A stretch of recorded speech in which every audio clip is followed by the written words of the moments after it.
Damn windstorm. Blew through Friday at exactly 3 p.m. in my house, like a drunken bull that just lost a bar fight. 1 minute the lights are on, next minute, bam! Power's gone. And I'm sitting in a house-sized ice cube for 27 hours. 27 hours. Low 30s outside, inside the house felt like the walk-in freezer at the gas station bait shop. Furnace dead, no heat, no lights, no nothing. Just darkness, cold air, and me muttering words that would make a sailor blush. And who do I get to thank for this frozen adventure? The neighbor's ancient pine tree.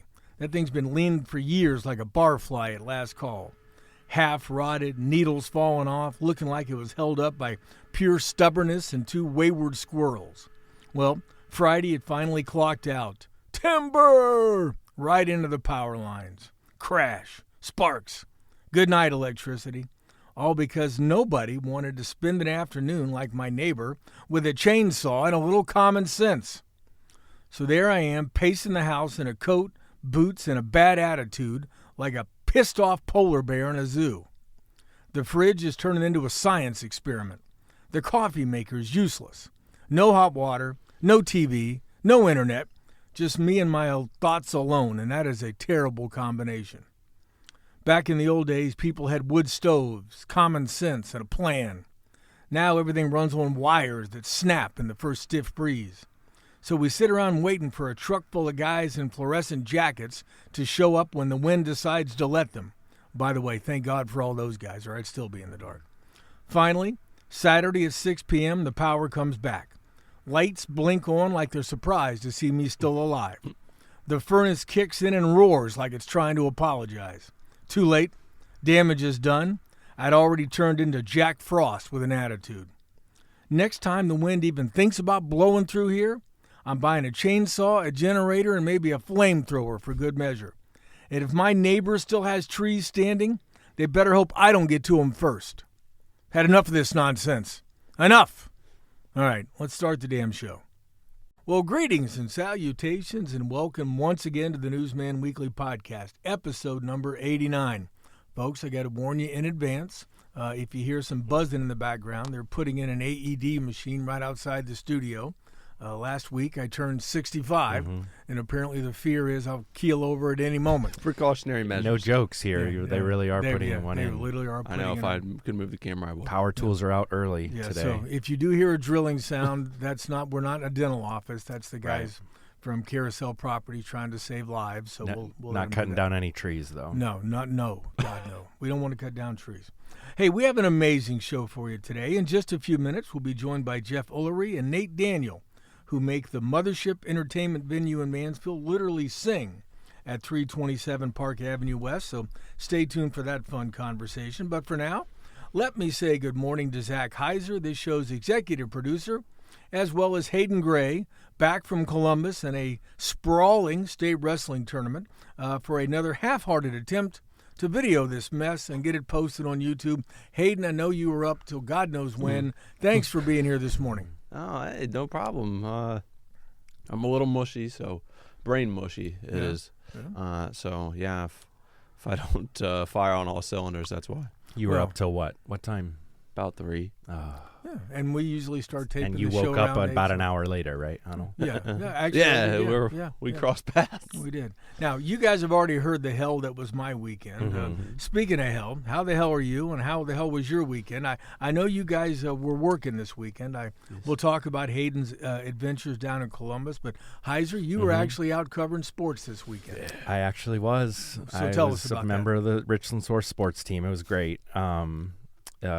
Went up to Toledo to cover the Mansfield Senior Tigers against the Toledo Central Catholic Fighting Irish, and we lost by 20, but it was fun. It was a great environment. It was funny. They brought newspapers, like, you know, the classic, like when the other teams announce everybody. So they all had copies of the News Journal. Oh, of course. And some guy, I was wearing a Richland Source shirt. He's like, "Hey, Richland Source, take a picture of me with the newspaper." I'm like, no. I was like, well, okay. It is the News Journal, though. Did anybody hold up like I'm sorry, man. I was like, I'm just joking, dude. Did anybody hold up like an iPad that had our homepage? No. Or anything like that? No. But the fans did it. So I looked it up as a 5-mile drive for Toledo Central Catholic to the University of Toledo. And thank you, OHSAA. And I think I did one way about 120 miles. Yeah. So, and we showed up just as well as their school showed up. So there's a lot of Tiger pride in the building. And we hung with them for a while. It was 16-16 at the end of the first quarter, and 25, tied up at 25 midway through the second. They just kind of pulled away. But I mean, in the second half, you said, I think. They've got the best athletes that you can get in Toledo and Southern Michigan. So, I mean, whatever you can get. When you mention newspapers, it reminds me of my best basketball newspaper story. No, it's not in this century. Basketball season 1983-84. I was in Fostoria, first year sports editor. And Fostoria St. Wendelin lost their first game that year and then won like 23 in a row, despite the fact their biggest guy was a guy named Dave Ryder, who was 6'1". This was not a very big team. Mm-hmm. And they were preparing to play Van Buren in the district finals. Van Buren was undefeated, and they went like 6'7", 6'6", 6'5", and had a couple of good guards. Yeah. So I used to write back in those days. I would write predictions. And I said, St. Wendelin's going to beat Van Buren. Mm-hmm. Well, what I didn't know when I wrote that is it was supposed to be St. Wendelin plays on Tuesday, Van Buren plays on Wednesday, and then the finals are on Friday. Excuse me. Well, what happened is there was a giant snowstorm, so the St. Wendelin game got moved from Tuesday to Thursday. Van Buren played on Wednesday and won. St. Wendelin played on Thursday and won, but they got pushed because they're a pressing team. They're short. I mean, right. They ran their legs off Thursday. So then they go to play Van Buren on Friday, and they got no gas left, and you can't win a game so they lost. So here's the story about the newspapers. I try to go into the Van Buren locker room after the game to talk to their coach and a couple of their players, and when I finally get in the locker room, the head coach and the players are standing there ripping the Review Times, the newspaper, ripping copies of it and throwing it in the air. Apparently, I had angered them. Who is this guy anyway? Locker room material. Yeah, they're stomping on it. They're ripping it up. They're throwing. Even before I got in, there was a drunken Van Buren fan who grabbed me by the shirt outside and said, "You really thought them little kids were going to beat us?" Wow. I said, "Dude, you don't take my hand off. You don't take your hand off my shirt. We're going to find out who can beat who right here." Right. And he'd have killed me. That's he was crazy. a big guy. Yeah. You had to feel good that many people were reading your work. And Van Buren, of course, they didn't win the state title that year, but they did go back and win it the following year. Wow. Yeah, they were that was big teams. That guy's a guy that went to Toledo named Chad Keller, another guy named Matt Maines. They had a guard named Doug Martin who played on the PGA Tour. His dad, Lynn, was the head coach. It was good. It was a good basketball team. Yeah, and I mean Mansfield Senior, we got some hope for the next couple years. I think it was their first district since 2014 maybe, and they were going for their first Final Four since 2005. Yeah, so they hadn't made it this far in a while, and I think there's a ton of talent. They didn't look overmatched in terms of talent. TCC was a little bit bigger, kind of a lot bigger. And they had three seniors. You can't coach bigger, and you can't coach. I guess you can coach experience a little bit, but Mansfield Senior's best player is a sophomore, so he should be back. They're returning a couple juniors. I know they've got a highly touted middle school class for what that's worth. I know that Kurt doesn't like to talk much about middle school sports, rightfully so, because but they were the middle schoolers. Eighth grade team was undefeated in football and basketball. Kurt they were. Did write that story. Yeah. But So we'll see. I think the future's bright, and Well, Hayden described for us the atmosphere at the Schottenstein Center over the weekend when the state wrestling tournament in all its infinite glory unfolded. Oh, it was fun as always. There was lots of local kids still wrestling yesterday. Now, if you include our most recent addition to Source Media Properties, Delaware Source, we had a total of 5 state champions. Boys and girls? Yeah, between boys and girls. Yeah. But if you talk specifically Richland County, you had Anthony Oscar, who's only a sophomore from Clear Fork, took home a state title. And then Aiden Ohl, who was a senior from Ontario, took home a state title. If you look on the county line between Ashland and Richland, Naomi Gerhardt from Crestview won a state title for the girls. So a lot of winners. Very good. Did a kid? There was a I'm thinking of the wrong kid, but he became a 4-time state placer from Galleon. I think you guys wrote about him. Yeah. Harding. Well, Was that Harding? was it him? Like I said, my brain's mush. I don't know. I mean, I know Grady Harding, I believe that's his first name, was somebody who was projected to possibly wrestle for a state championship. I think he wrestled in a 6th or 7th place match. There was another wrestler from Galleon, Tritzkovich. I don't want to butcher that, but I just did anyway. Turgovich, maybe? I think, yeah, Is that Turkovich. Polish? Yeah. He got second, but I think he's a junior.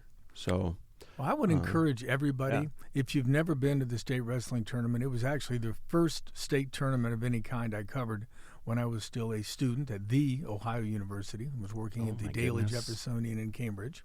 You can't say that. Well, I just did.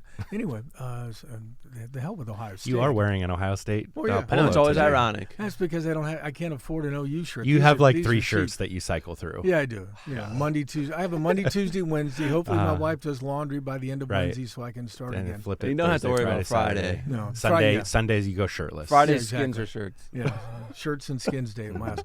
But no, it is a. I know the basketball. A lot of the basketball tournament games I saw pictures of or videos of. The place is half full, planet thing, and you go to a state basketball tournament. If there's 13,000 seats, there might be 7,000 or 8,000 there. You go to the state finals on this year's Sunday night at the Schottenstein Center. Place is packed. It is rocking, and it is an atmosphere like you need to experience because wrestling is just a wonderful sport to cover. I'll just say that. It's one of the ones. Last year was the first year I helped cover the state tournament for wrestling, and it's probably the sport that I know the least about, at least scoring-wise, or just being able to keep up with it sometimes. So I think that's what's so entertaining, too, is sometimes when you don't know what to expect, it makes it that much more interesting to watch. So. And shout out to our guy Kurt Conrad, Yes. who was Yes. honored. What was he honored for, Hayden? You're asking me a lot of tough on. questions this morning, but it was, I just believe it was the Great OHSAA sports writing, right? Media Award. Yeah. He was named last year, and then they recognized the person that gets named the year before when they're about to, do the next state tournament. So I know he got introduced Saturday and got to wear a suit, dress up. First time I've seen Kurt in a suit since I interviewed him at the News Journal 40 years ago. Well, I he think. may not like that I said it, but he said that honestly, he had to go out and get a suit for this. Yeah. But he said he's very glad because he doesn't have to work a job where he wears a suit every day from 9 to 5. So. Hell, you don't even have to wear pants to wear it. In fact, I was thinking about wearing shorts before the day is over. All right, that's enough for now. Let's take a quick break. When we come back, we'll talk about the news of the week, and we'll also revisit Hayden's favorite part of the show. What's Carl watching? What's Carl watching? I had to do it first this time. Okay. Well, welcome back to the Newsman Weekly. I'm so glad you stuck around. All right, before we get to the news of the week, it's time for, What's Carl watching? What's Carl watching? What's Carl watching? Well, guys, thanks for asking. Hey, no problem. Today I'm going to review the greatest beer run ever from 2022 that I just watched on Apple TV. The greatest beer run ever is a frustrating misfire from Peter Farrelly, the director who somehow turned a simple buddy tale into an Oscar winner with Green Book, only to repeat the same shallow sins here on a much grimmer subject. It's based on the bizarre true story of John Chicky Donahue, played by Zac Efron, a dim-witted New Yorker who sneaks into Vietnam during the war to deliver beers to his neighborhood buddies serving in combat.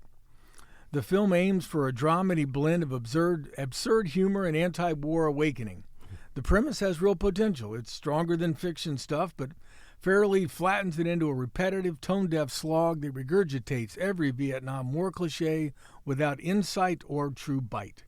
Now, Efron gives his all as the naive, beer-loving everyman. He carries the film with charm and physical comedy, but even his likability can't mask the character's one-note arc or the script's lazy progression from wide-eyed patriotism to hollow disillusionment. Supporting turns from Russell Crowe as a jaded journalist and Bill Murray as a patriotic New York bar owner feel underused, more cameo than they were characters. Yeah. The biggest problem is the film's glim treatment of war's horrors. It undercuts genuine drama with misplaced jokes, drags on far too long, this film clocks in at over 2 hours, and delivers a simplistic war is bad message that feels condescending rather than profound. Like Green Book, it's crowd-pleasing on the surface, but intellectually bankrupt underneath. Entertaining in spots, yet ultimately flat and forgettable. A great story deserves better than this lukewarm brew. So there you have it. Yeah, forgettable is correct. I don't remember. I watched this movie. I don't remember really disliking it or loving it, but I forgot that I'd seen it. So there you go. So what is your favorite memorable. Vietnam War movie? Probably Apocalypse Now. Okay. Or Full Platoon. Metal Jacket. I don't really consider that so much. I mean, the first half of that movie is not in Vietnam. Right. It's just it's a Paris Island, and it's a great movie, but I don't necessarily consider it a Vietnam movie. Platoon, it's a good good Vietnam War movie. All right. Yeah, this one doesn't make the top 5. And I'm going to assume Hayden hasn't seen it because he doesn't watch. He just doesn't sipping watch my movies. coffee. Yeah. Hey, Yeah. someday. He's too young. Someday. Take a straight. Yeah, 2022. He's too young. How old were you in 2022? Are you kidding me? That was like 4 years ago. In, like, 23. the 4th grade. Okay. Yeah, I was like in the second grade. Come on, y'all. I couldn't watch it. It was Oh rated my. R. Oh my God. All right, let's get to some news. Enough of that. Big news. We alluded to this story last week on the show, and then we happily broke it on Monday afternoon. A Buc-ee's Travel Center plans on coming to Mansfield near the I-71 and Ohio 39 interchange. Local and company officials confirmed last week the Texas-based chain plans a sprawling retail and fuel destination right here in River City, right here in Richland County. Could bring more than 200 new full-time jobs to Mansfield, and these jobs pay pretty good. They do. Their starting wage, when I looked at their website, for just the average employee is $18 to $23 an hour. Here you go. With the site expected to span more than 70,000 square feet and have more than 100 gas pumps. Wow. And Buc-ee's is famous for its iconic beaver mascot. We're not going to get started on the mascot wars today. Spotless bathrooms. They claim the cleanest bathrooms in the world. Friendly staff, freshly prepared food, including in-house barbecue, baked goods, sweets, clothing, gifts, and weekend getaway gear. With a Buc-ee's branded getaway gear. Oh, I'm sure, yeah. The store will be open 24 hours a day, 7 days a week, but note, it's not a truck stop. Oh. Commercial tractor trailers are prohibited. Get out of here. No, I'm serious. This project has been in the works for months. Cooperation from the city of Mansfield, Richland County officials, and trustees in Madison and Mifflin townships. The development would sit on more than 100 acres on the southeast side of the interchange, with land annexed from the townships into the city, mostly from Madison and a little small section from Mifflin. But one thing to know is a lot of the land being annexed is just because they have to incorporate the interstate. Buc-ee's only take like 35 acres, so it's not going to rip up 100 plus acres of farmland. The company would connect to the city's water and sewer lines near Sites Road. Mansfield Mayor Jody Perry said Buc-ee's approached local officials back in the summer of 2025. She called it an ideal opportunity for everyone. The townships get to keep property taxes, the county gets the sales tax revenue, which should be significant, and the city will benefit from payroll taxes, which should be worth millions of dollars. A Buc-ee spokesperson said, quote, Buc-ee's is excited about our partnership with the city of Mansfield and Richland County. We still have some work to do before closing on the property, but both the city and county show of support is certainly a huge step in the right direction. It would only be the second Buc-ee's in Ohio. The first is set to open April 6th in Huber Heights down near Dayton. Annexation requests are moving forward. Mifflin Township trustees approved it last Monday evening. Richland County commissioners acknowledged the request Tuesday morning. Madison Township voted on it March 16th, and Mansfield City Council is going to vote on it tonight, March 17th. The petition covers about 112 acres when you include 110 from Madison and almost 2 from Mifflin. We will, of course, monitor all things Buc-ee in the days, weeks, and months ahead. You'll be on the beaver beat. I am on the Buc-ee's beaver beat. They mean. Now, with Buc-ee's, it's obviously a massive operation, and so this takes a while to this isn't putting in a Chick-fil-A, No. It's a huge operation. They have to It's like 74,000 square feet. The city's got to run water and sewer lines right now. Brand new water lines. Yeah, they're just west of Sites Road, and everybody credited former Mayor Lydia Reed after this interchange was built by the pushing of former State Representative Frank Sawyer. They credit Lydia with pushing water lines right up to Sites Road, with the anticipation that someday maybe there actually might be some commercial Smart. enterprises at this interchange. So it's not going to be a huge lift to run water and sewer lines to it. Now, the interchange isn't really an interchange now, though, is it? They have to, because I drove out to Mohican yesterday. We went on a little family hike, and by the way, there was a ton of trees down on some paths. It was pretty crazy to see, but nobody trims those trees either. Is it at 39 and 71? So you drive over that bridge on 39 off of Mansfield Lucas Road, or am I thinking of a different spot? No, I mean it's 39 and 71, just a little bit. Yeah, if you were going north on 71 and you got off at 39 and turn right, you would go down toward Lucas. Yeah. So there is an exit there. Yeah. I mean it's a fully formed interchange. I mean you can get off north and south, and it's all there. If you head up left, you'd come up into Mansfield on now that exit. The Buc-ee's, I think they usually do like some sort of roundabout. They make you turn right, and so you go to the Buc-ee's. Don't mention roundabout; you'll turn everybody against. Get everyone excited. Yeah, I mean, there's going to be.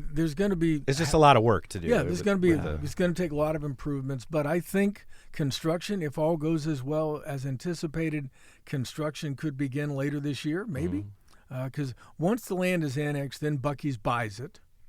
And then maybe construction begins this year, and then maybe it's done sometime in 2027. I mean, you're not building the Taj Mahal. They know how to build these things. They built them all over the country. Yeah. And the ironic thing, they probably actually do displace a few beaver families. Well, I don't know if there's a lot of wetlands up there, but maybe they can. In other places, they may, Zach. They may. Don't want to dismay your point here. Yeah. Dismiss. So that's what you're worried about. The beavers. Not 200 jobs. You're worried about a beaver family. Well, I think it's worth it. I think it's worth it for our weekend getaway gear and our in-house barbecue. Yeah. No, genuinely, it will be a great. I mean, I love the spot. Like, I love that it's like.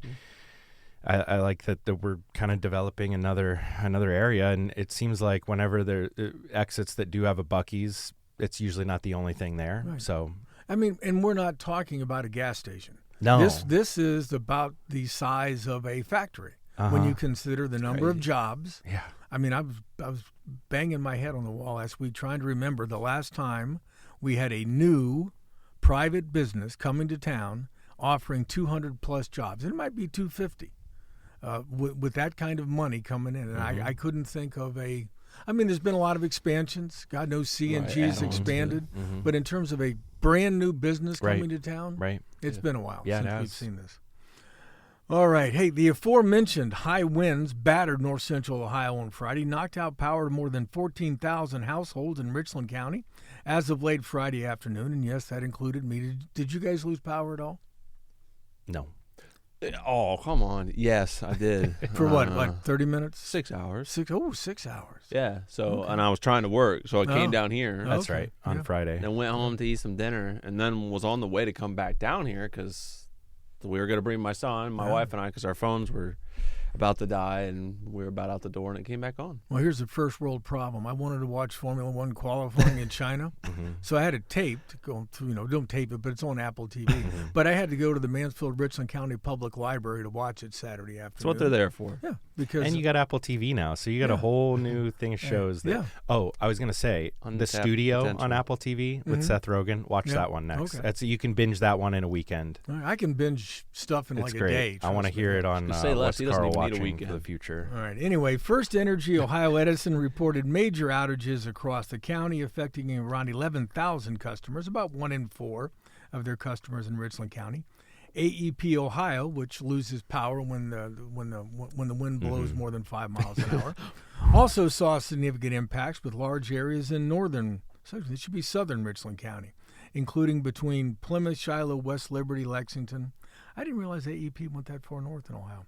Anyway, strong winds complicated repairs. Crews can't safely use bucket trucks when gusts exceed 40 miles an hour. And fallen trees plus blocked roads slowed access to outage sites. In my case, for example, the tree company came in first and cut the damn tree to get it out of the power line. And then the power company was able to come in behind them to get it reinstalled. Preventable. Mother Nature does not care about your feelings or your plans. No. I was in a play once called Making God Laugh, and the whole thing was you want to make God laugh, try to make plans, try to predict the weather. Yeah, and it was my wife's birthday weekend, so you can imagine just how well that went. Oh, no. I mean, Friday night was okay because we Yeah. left the house when the power went out to celebrate her birthday. But I said, look, Saturday, you got to go out 3 times. Mm-hmm. You know, we had breakfast. Come on now. We got to go shower at the Mickey's Mart. yeah. Yeah, well, Buc-ee's they don't do truckers, so there would Yeah, probably couldn't be go no there, reason yeah. for showers. Could have gone to Lowe's, I guess. Yeah. All right, finally, and this is much more somber. The war in Iran came tragically home to Ohio over the weekend. 6 members of the Ohio Air National Guard's 121st Refueling Wing, which is based in Columbus, were killed in a deadly mid-air collision during Operation Epic Fury. Captain Seth Coble of Stoutsville, Captain Curtis Angst of Columbus, and Technical Sergeant Tyler Simmons of Columbus, all members of the refueling wing, died while performing critical mid-air refueling operations in support of U.S. forces engaged in the ongoing conflict in Iran.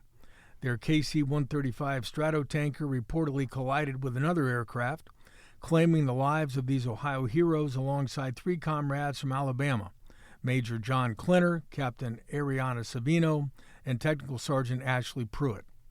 Following the Department of War's official identification release, Ohio Governor Mike DeWine ordered flags lowered across Ohio in honor of these fallen service members. Captain Coble entered the Guard in 2006, Captain Angst in 2015, and Sergeant Simmons in 2017. Now, the KC-135 is a jet-powered aerial refueling tanker aircraft that has served as the core refueling capability for the United States Air Force for more than 60 years. Its primary mission is aerial refueling, which extends the range and endurance of other aircraft by transferring fuel mid-flight, enhances the Air Force's global reach and power, allowing bombers, fighters, cargo planes, reconnaissance aircraft, and others to fly longer missions without having to land. It supports the Air Force, Navy, Marine Corps, and any other allied nation aircraft. You might not know this, but more than half of the KC-135s used by the U.S. military are Guard and Reserve aircraft. The active duty Air Force has about 150 of them, depending on the source that you want to cite. The Air National Guard has around 160, and the Air Force Reserve has around 62. So when it comes to refueling, a lot of it depends on the Guard and Reserve, and when it comes to transport, more than half of it is Guard and Reserve. All right, blessings for those folks. That's enough for now. Let's take a quick break, and when we come back, we'll be joined by Jeff Ulery and Nate Daniel from the Mothership here in Mansfield. Stay with us. Well, welcome back to the Newsman Weekly. Joining us now, as promised, are Jeff Ulery and Nate Daniel from the Mothership here in Mansfield. Good morning, gentlemen. Thanks for joining us and for getting up at what must be an ungodly hour for you, because I know it is for Hayden. It is. Yeah, what time is it? It's dark 30. Wow. Yeah. All right. Well, listen, can you talk us through kind of the origins of the Mothership? I mean, what inspired you to turn that into a music venue and studio space, back in 2018, I think, and how has that journey evolved?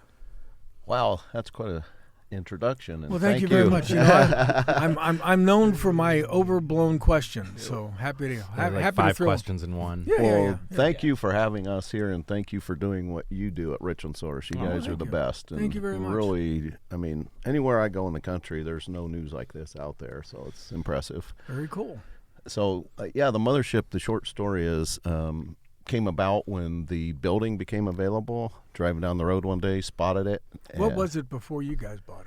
It was Dr. Brody's office in Mansfield. All right. The So doctor's office. The doctor's office, That yeah. is a good repurpose right there. Yeah, and what was cool, I found out not long ago, he was a real big supporter of the arts and music.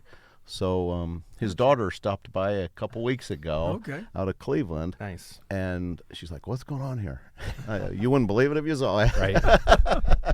So, yeah, we had an opportunity to help out some of the young musicians in the area that were looking for a safe place to play and perform, and it became an apartment/practice space and has evolved into a DIY space for them, and then became popular through social media and the World Wide Web, and next thing you know, we got bands from England calling us wanting to play the Mothership, and here we are. Now, you and I are the only people in the room that ever called it the World Wide Web. I'm just saying. I'm with you, Cook. I'm with you. These young guys looking at us like, what the World Wide Web. World What? Wide Web. It's this new fad. What? I dialed into the internet on my phone line at 2,600 baud rate, and it took forever to get this website to come up. Well, I saw a band from Switzerland there one time, Leopardo. Yes. Yeah. How do you guys pull in some of these random bands? Is it just like, Nick and like some of the guy, like people, just connections that you've made while touring, or how do you pull in some of the bands from across the country and around the world, really? Yeah, I think what you just said is exactly it. There's so many talented musicians here in the Mansfield area, and they reach out to other people around the country. And that particular example, my son Nick wanted to buy their vinyl, couldn't find it anywhere, not even on Amazon.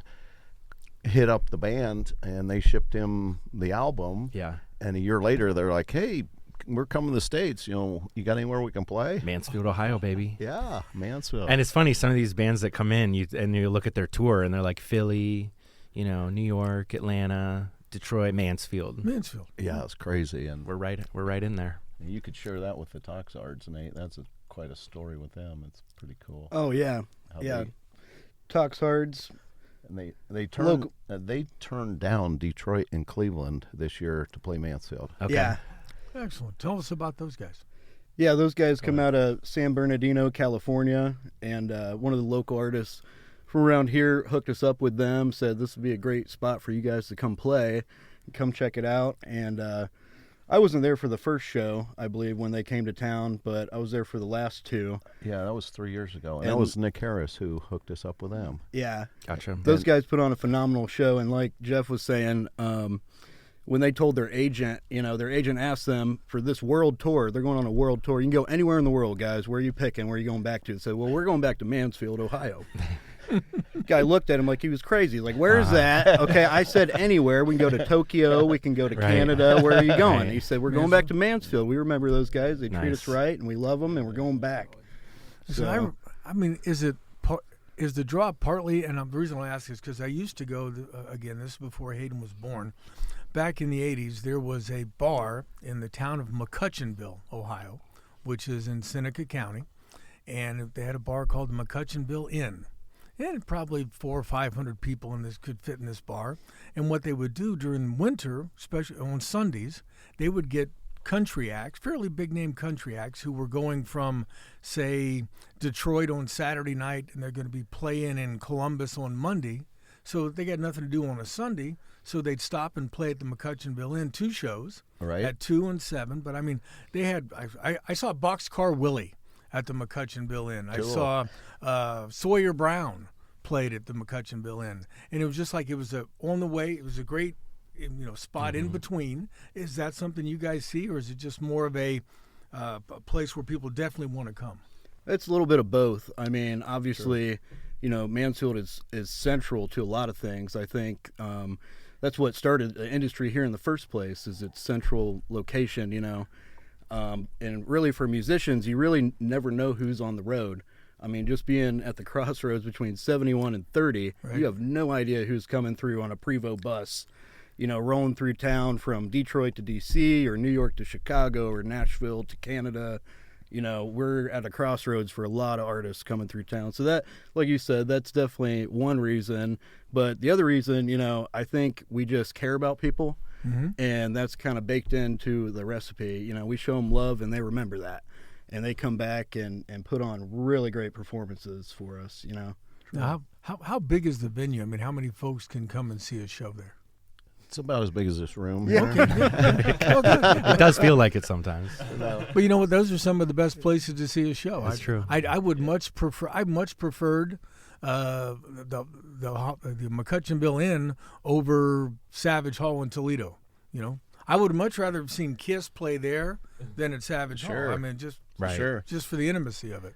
Yeah, and our facility, we can hold 75 comfortably inside. And now with the outdoor stage, that's going to open up to a couple hundred this summer. And it's neat, though, Carlos. Like, you get that up-close experience with the artist, and the fans and the artists connect. And then it's very enjoyable for both parties. I didn't know about this outdoor stage. Can you talk about what's happening there? Are you putting in an amphitheater or what? Not quite. Yeah, we're digging it underground. Right. Yeah. It's the literal underground. Underground venue. music scene. Yeah. Go ahead, Nate. You can talk about what's going on outside because you scored the stage last year in Columbus, Ohio. nice. He Yeah. found it. Yeah, Nice. that was a huge score, and we've been trying to figure out, the capacity. We are just outgrowing that little space so fast and getting these bigger bands in that the only choice right now we got to move it outdoors. And plus the open air, people love to be outside in the nice weather, and finally scored a stage, and we drove to get it, and we can put it anywhere we want. Okay. And that's been a huge score for us, definitely. Yeah. And you've got ample parking now. That was like a thing that you guys had to work on for a while, right? Getting parking situation. I don't know if you want to go into it, but No, and that was a blessing because the neighbors, Donna and Larry, who owned that parking lot, they've been very supportive, of the music and the Mothership, and it's cool when they walk in and she decided, you know what, we're gonna sell them the parking lot. Nice. Yeah. now, if you're looking for the Mothership too, it's on Park at 327 Park Ave. Yes, Park Avenue It's West. hard to find from Park But Ave. you can't find it from there. It's hard to find from Park Ave. You got to go over to Marion Avenue. Okay, and guys, you I see got the back of the venue. I got one word for you: signage. Yes, thank you. Yeah. Oh yeah. Thank you. Now, I can't believe I didn't ask this question from the jump. Where did the name the Mothership come from? That came from the early days when the young artists were performing there, and the story I heard was it came from Chase Pierre, and who else was living there at the time? But those young artists came up with the idea, and some of this beautiful weather we have in Mansfield. I remember we were having some storms back then, and they felt comfortable. They're like, "Man, this is the Mothership. This thing will survive anything." Yeah, and it the stuck. layout, is kind of similar. I think they were walking through and like all the different rooms and kind of chambers, whatever. It's like, wow, this is kind of a Mothership feel here. Yeah. Now, how much renovation did you have to do to the doctor's office to kind of clear this stuff out? How'd that work? The rooms were in good shape. It's got the old knotty pine paneling, which puts out great acoustics. So that was nice. Sounds like my basement. Yeah.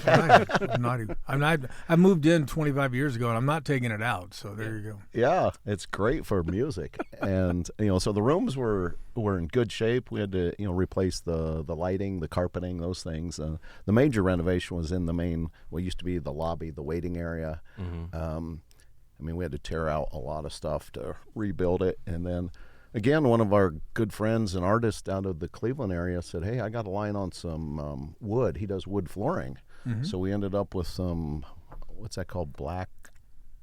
What's the type of wood that's... Is it ash or? No, anyhow, it's cool. Not a wood expert over yeah, here. but so it took some renovating, and it does every day. It's you imagine keeping a ship afloat. It takes a lot of maintenance. Yeah. And it's ever evolving with the renovations. As the use case changes, we recently knocked a wall down and put a bar in one of the extra, areas back there, which has been huge for people coming in. And Nice.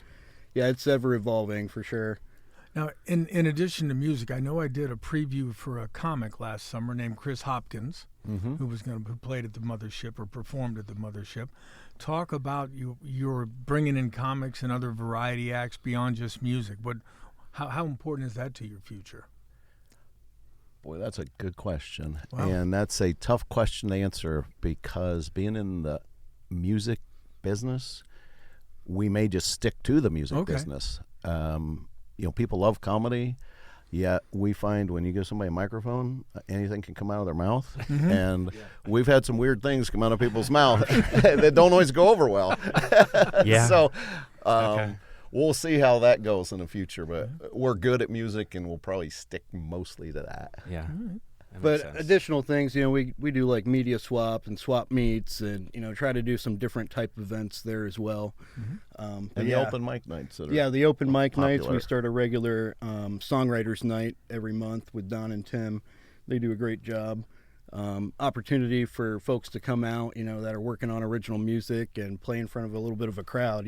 Okay. Kind of test it out. That's the every waters. month. You're doing that every month. Every month. When yeah. is that? Tell people when that is. So if there's any musicians listening or friends and family, they can let them know. And Yeah, it's every third Wednesday of every month. Third Wednesday of and every usually starts around I believe we're starting at 8 o'clock now.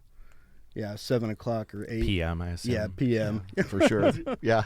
Okay, I would come out and sing, but that's past my bedtime. So you guys are lucky. I'll just say that. But, when you look at it and you think back to the shows you've had at the Mothership, if you could book your absolute dream show lineup, people that you've had there, and now you could put them all on the same bill, what would that fantasy night look like at the Mothership? Top 2 or 3 all-time Mothership bands all coming back for one show. Great question.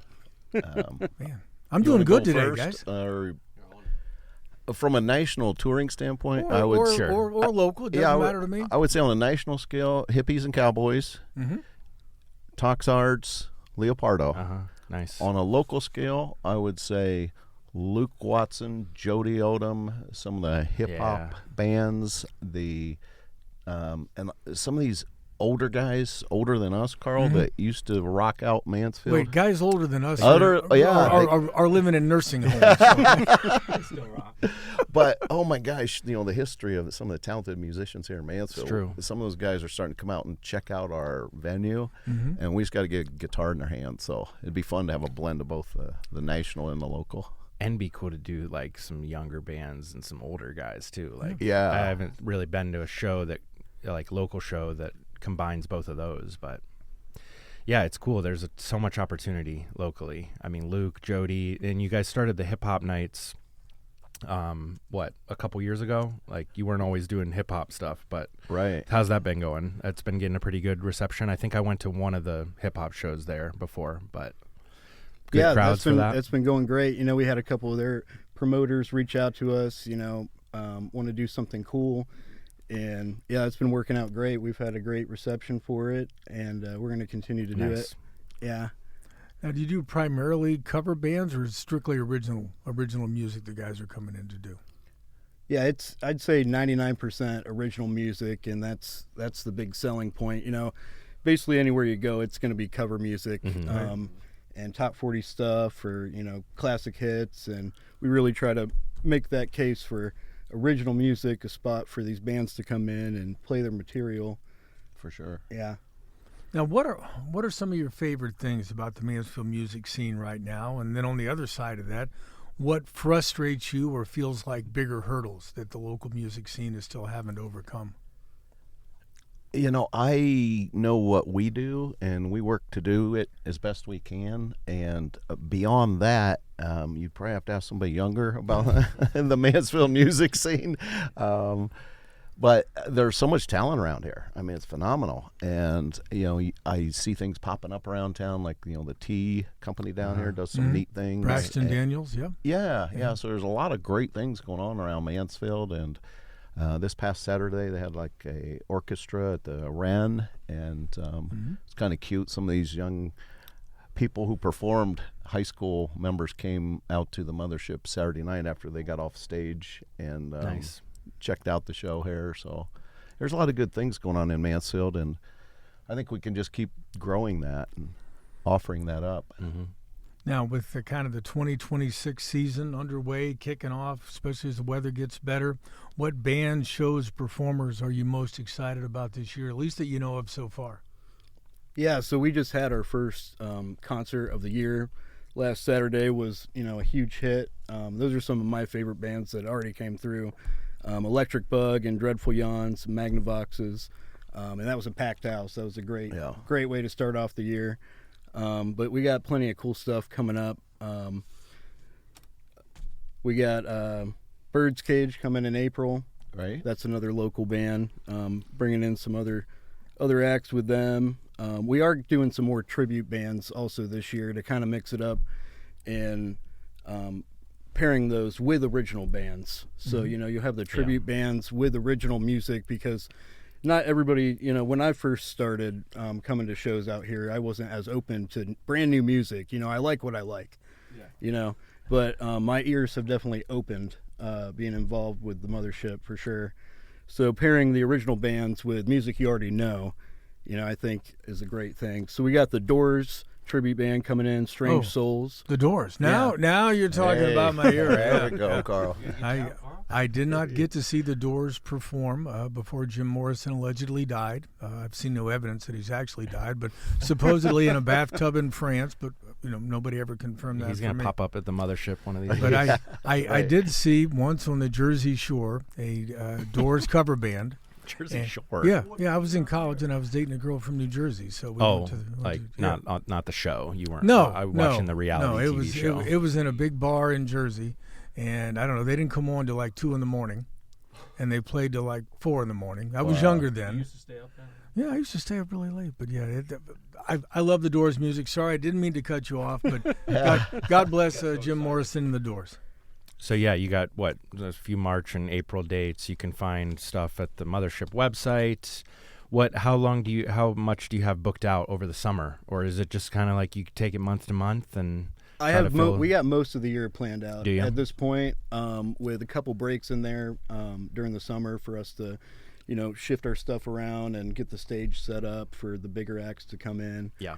But yeah, we got about 4 or 5 shows every month, primarily on Saturdays. Weekends are going to be the nights we're having shows.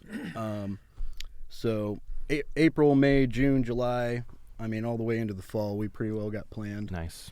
Now, I asked this without having any idea, but are there refreshments available at the Mothership during concerts and music events? Indeed, there are. Yes, there are refreshments. I don't know. Free hot dogs, I've heard. Yeah, free hot dogs. Free hot dogs are popular. Oh, I'll be there. Yeah, we have free hot dogs. Nothing beats a roller dog. I'm telling you, from the convenience store, gas station, roller dogs. Well, you're talking my language. These now. are made with a little more love and care than the roller dogs. These are more coming love hot off the grill from our celebrity chef. So you're actually cooking them. You're just not rolling and absorbing heat from a metal bar. Okay, right. Fine. Yeah. But there's wine, beer. Okay. And you guys sell sodas. that? You guys sell wine and beer now? Yes, we Okay. do. Yeah, we have that available. And what's kind of neat too is you see a shifting in trends where a lot of the younger people, they like their waters and their different types of various coffees and drinks. You're talking these guys' language now. Hayden loves a good seltzer. Good seltzer. Yeah. Go ahead, Hayden. You want to speak What? for yourself on that about your love for what is it? Bear Claw, Two Claw, White Claw. White Claw. Yeah, I don't know what the hell that is. Yeah. Well, and then you got the THC drinks now too. True. So those are pretty popular. Yeah. Because a lot of alcohol sales are going down. True. Oh. THC's going up, so you get people. Well, can't you do both? You can, Carl, and can't- people do. Can't you? When I was in college, I guarantee we were doing both. Listen, Athens, Ohio, definitely do both. 1979. Oh yeah, One in Yeah, each yeah. hand. No, it's exactly. Yeah. Exactly. And a shot glass next to the beer. Just And then do you guys have a record shop there too? People can buy records, or right? We have them on display, a little Okay. rack available. People can sift through and And buy there's some merch records and like merch. records and okay, Yeah, we probably have Yeah. like 100 or 200 records that people can, sift through. that's cool. Different stuff coming through, and a lot of the bands leave their records there that you can Nice. come in and buy some original records from these guys coming through. Hayden, do you know what a record is? Yes, I do. Okay, just checking. Because a lot of people don't. They don't know what a record is. They know what a CD is. They know what an Well, MP3 now it's is. trendy because it's nostalgic, Carl. Yeah, and my son that lives in Spain actually went out and bought a stereo and buys records now. One of the first records he got was One More from the Road by Leonard Skinner, the best live album ever damn recorded. I've got a record player. I've got my dad's collection. I frequently buy new records. I don't think vinyl ever went away. Yeah. I think it just kind of got like there were CDs and and then that kind of came and went. But Right. vinyl never really went away. You know the thing that went away and should ever stay away, and hopefully you guys don't sell these 8-track tapes. What an abomination before God to put music on. You get 3 songs on 4 different, and you can't just go to it. You can't say, like, okay, I want to hear that song. No, you can't. 8 tracks don't. You know what an 8-track is, Hayden? Now, he has no idea what I'm talking about. Yeah, I love 8-tracks. Yeah. Oh, but you know what? I used to have this Volkswagen Beetle, and it had an 8-track in it. And you know how 8-tracks used to be. It wouldn't track right. So then, right? Yeah. Hit a So little what- bump. So what you have to do, you had to take a butter knife. And when you put the 8-track in, you slid the butter knife in next to it, which pushed the 8-track over to the side, and then it would track right. Yeah. You're driving down the road in a 72 Volkswagen Beetle with a butter knife in your. Now, did in the your butter 8-track. knife come with the 8-track? No, Did they sell that? Well, with it? actually, I first got the butter knife because the starter was going bad. So I'd have somebody turn the key, and I'd lay underneath of it and jam the knife up between the starter and the ignition so the car would start. So you had a whole method. I had a whole method to my butter knife. I mean, these are things. I'm sorry. Looking ahead, what's the future, guys? You have. I know you talked about having the outside venue now, but other ideas, other big plans for the Mothership? You know what would be great to see is motherships all over America. Oh, we're going to franchise. Yes. I like that. Yes, because what we have heard and seen over and over is there's nothing like this anywhere. We hear this from the bands. There's nowhere like this. There's nowhere like this. And we take it for granted. It's just what we do. And it's like, well, why not? Let's just duplicate it. Let's find a bunch of empty doctor's offices and It's true. and renovate them. That's true, but some of the magic of the Mothership is kind of like it kind of happened organically too, and you got a scene here, and you got some kids that called it the Mothership before it was even a thing the public could come and hang out at and see shows. So that's, I think, some of the thing. It's just like you've taken what you were doing before you were, had a website, and before you had a GM, and before all that stuff, and it's just like you just have continued that, and now you're inviting the public in more so. Yeah. But that's kind of one of the things is like it's hard. I'm sure it would be hard to kind of replicate that in some sense because it was such an organic scene thing. Very much so. Yeah, come on, Jeff. You can't franchise Motown Studios. Okay. All right. We got to work on your signage before we franchise. Yeah, we got to be able to find 327 Park Avenue first.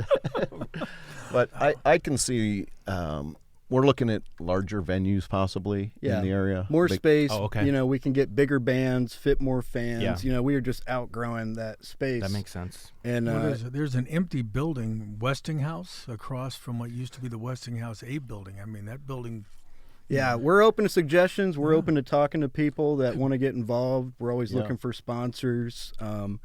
We're definitely open to cool things happening in the future. I mean, they can't use it anymore because it doesn't meet fire code. But we used to go to, you might remember these, Jeff. They had the ballroom up at the Westinghouse building, and there were a lot of big. I mean, Z98 back in the days of classic rock, they would have huge shows in there, and those were massive parties. But that would be great. But if you guys had a couple $1 million, you could buy that building and then put in $4 million more to put in sprinklers, and before you know it, you've got an oversized venue that you can't afford. We got it. Yeah.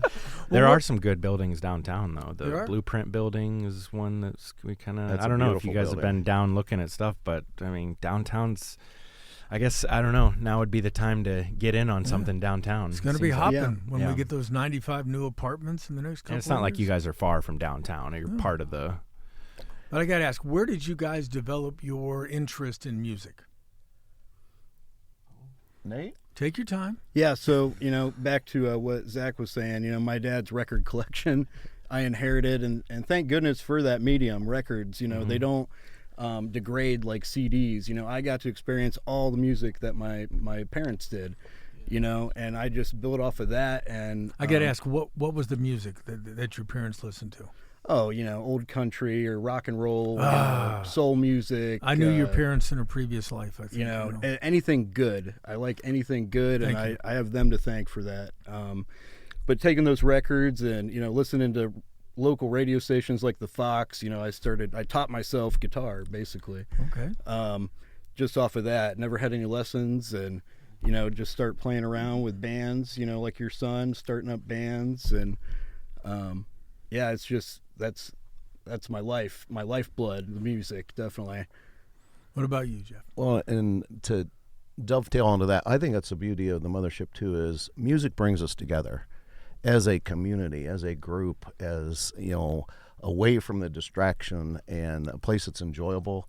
So, the music's great. And I think for me, as a young guy, you and I both were playing that 8-track with a butter knife in it. With a butter knife in it, yeah. 73 Mercury Montego. There And you down go. the road we There you went, go. listening to Bob Seger and, all the... Rockin' Bob.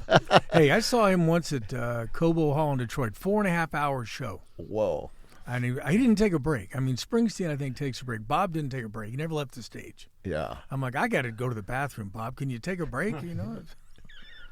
Sorry. No, But that's what kind of music were you really into at the time, other than Bob Seger?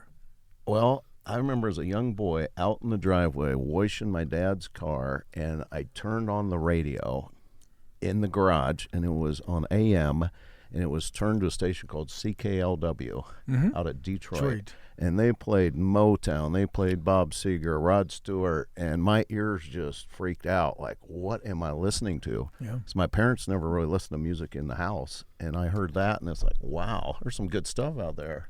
Yeah, people On an AM station too, just a little bit of fuzz in the background. Well, keep in Yeah, mind, yeah. back in the day, I mean, there probably still are, but I mean, the difference between FM and AM, FM you can get for about 60 miles.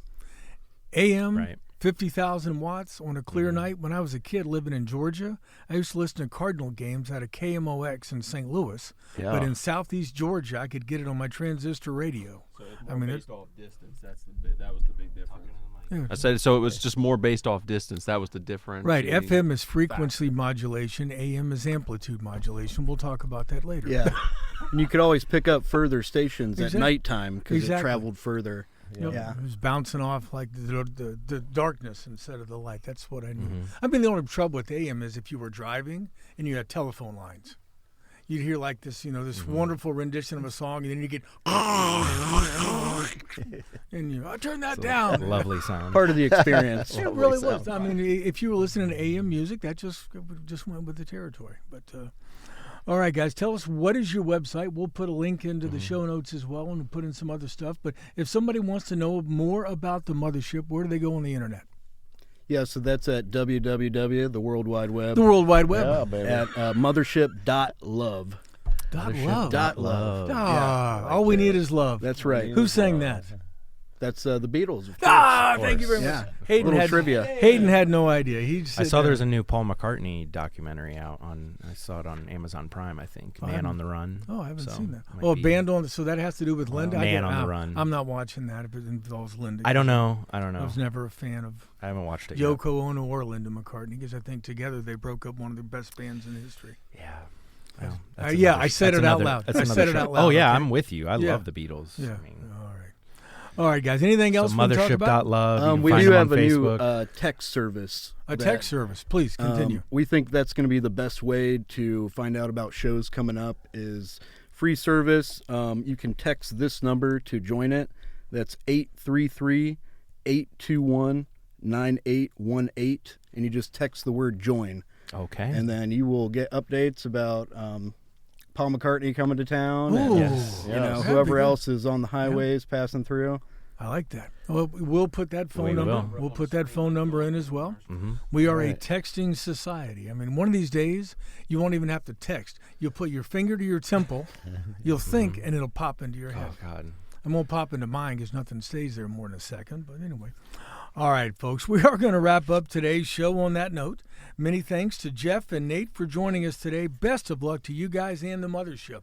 Thanks, guys. Thank Yeah, you, thank having you us. guys for Appreciate having you. us. All right, for now, thanks again to all of you for listening to the Newsman Weekly. I'll be back in a second to put a bow on this week's episode, but until then, remember what author Mark Twain once said: if you tell the truth, you don't have to remember anything.